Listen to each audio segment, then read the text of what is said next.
Girlfriend छोड़ के चली गई मुझे। बहुत प्यार करते थे एक दूसरे को। एक दिन बोली मेरे मरने के बाद क्या करोगे रवि?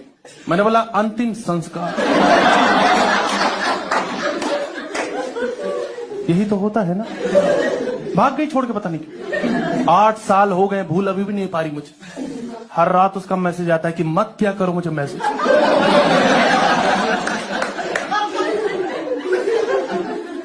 बचपन भी मेरा बहुत अच्छा नहीं था। माँ बाप मुझसे प्यार करते ही नहीं थे। मुझसे अननेसेसरी चीजों की डिमांड करते थे। बोलते थे नहाओ, रोज नहाओ। ये कैसी घटिया आदत।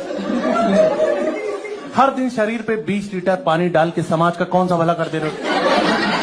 और नहाना तो मुझे बड़ी शर्मनाक चीज लगती। आदमी को हर दिन नंगा होना पड़ता। अच्छा लग रहा है तुम्हें हर दिन नंगा होना? अपनी ही नजरों में